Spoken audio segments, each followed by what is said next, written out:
The price for attracting people to this lifestyle is going up, and the number of people prepared to do it is falling against the level of demand. In July of this year, the Australian Financial Review reported that an application was made for 10,000 457 visas to recruit truck drivers. The application was not approved. The point is, the number of people available will fall, while the price at which they are available is likely to increase in real terms over the next 25 years. At the same time, our population growth and increases in innovation and productivity will result in the volume of goods to be transported increasing by greater than 75% over the same period. In the next 25 years, we cannot rely on trucks doing all the heavy lifting of freight that has been so much the growth story for our economy in the last 25 years. The last 25 years has seen a significant investment in road truck productivity and performance. Infrastructure investments have been focused on facilitating greater freight transport on our roads between our major cities and centres. Those same 25 years has seen a general deterioration in our freight rail infrastructure and underinvestment in improving its productivity and performance. These policy and strategy settings will need to adjust if our country is to continue its economic growth and reduce our carbon emissions. The trends since the 1960s between our capital cities of Melbourne, Sydney and Brisbane, our largest infrastructure market, logistics market, has seen freight move from around 50% of land transport carried by rail in the 60s to less than 12% in 2006.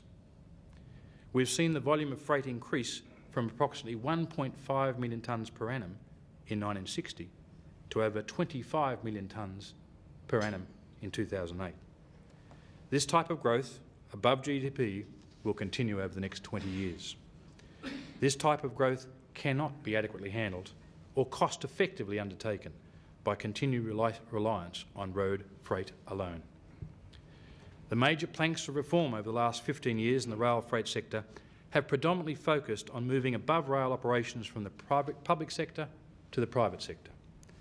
ARTC was created in 1998 to progress the development of a national interstate standard gauge rail network connecting our capital cities and ports.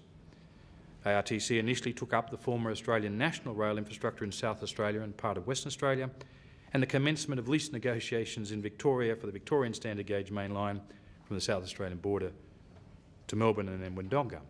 And in September 2004, after 3 years of interesting negotiations, ARTC executed a 60-year lease of the New South Wales interstate standard gauge main line from Newcastle to the Queensland border, from Macarthur in Sydney to Albury, and from Cootamundra to Broken Hill. And the lease also incorporated the Hunter Valley lines from the Port of Newcastle to Werris Creek and the Ulan lines.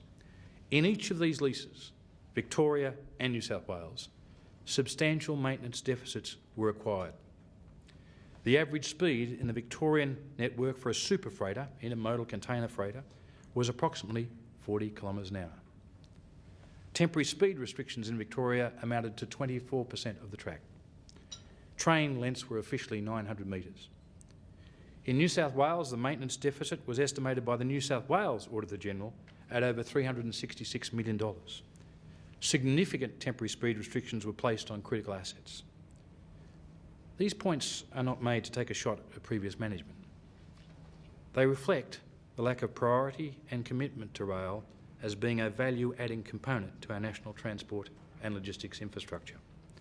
They reflect the 30 years of running down of investment and value from the transport policymakers. They reflect the outcome from distorted pricing signals between commercial road transport and commercial rail transport. When road has investments determined on broad economic terms and cost distributed amongst all users and non-users, and freight rail where investments are generally commercially based and cost distributed exclusively amongst the beneficial users. The pricing signals between the commercial trucking market and the commercial rail market will need to be addressed if there is to be a greater shift to a more fuel-efficient, carbon-friendlier mode of transport. The infrastructure deficit and maintenance deficit accrued over 30 years is progressively being addressed. However, the infrastructure will need significant new investment if it is to meet the challenge over the next 20 years. Since 1998, ARTC has addressed improvements in transit time, reliability and capacity of the main lines from Melbourne to Adelaide via Perth, Adelaide to Perth. Investments were made in the early 2000s to improve the performance of the infrastructure. Temporary speed restrictions were reduced from 24% of the track in Victoria to now below 2% for the whole journey. Transit time for super freighters were reduced by more than 4 hours from Melbourne to Kalgoorlie through the provision of more loops, automated keying of turnouts, staff and ticket signalling eliminated from inner Melbourne and replaced with electronic signalling, and a myriad of track improvements. The result, train lengths and capacity were increased. 1,500-metre trains from Melbourne to Adelaide. Increases in tonnages and limits for the Adelaide Hills from the limit of 3,300 gross tonnes to 5,000 gross tonnes. 1,800-metre length double-stack trains from Adelaide through to Perth, and real price reductions for access of around 20%.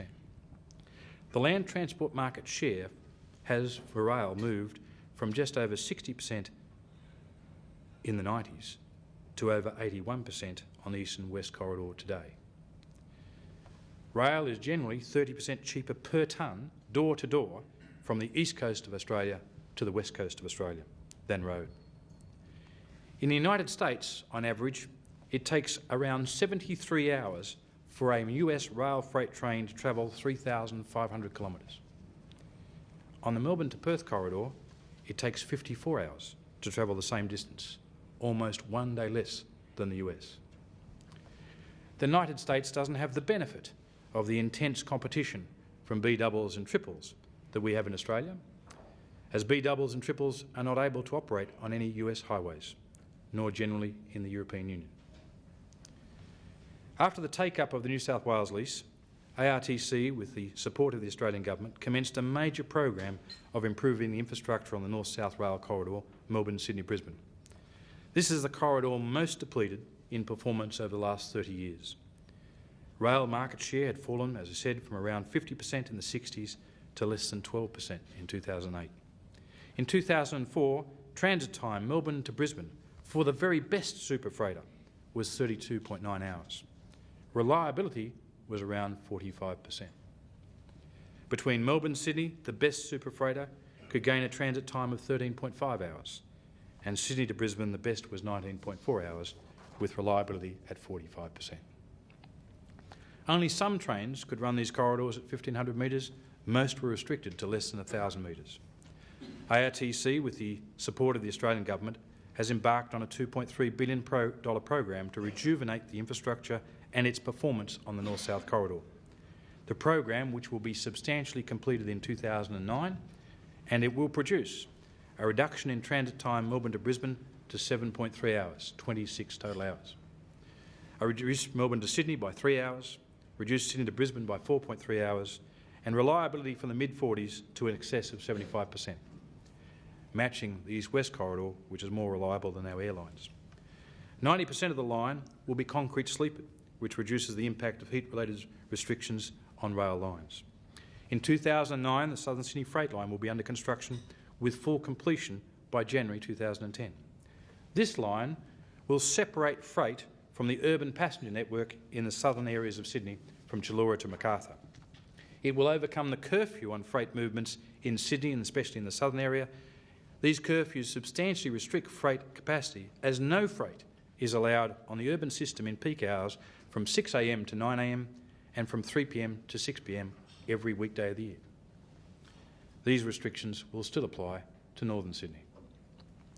The Southern Sydney Freight Line will be constructed to the freight line and be connected to the freight line from Chullora to Sydney ports, which will be separated from the urban passenger system and brought under ARTC control.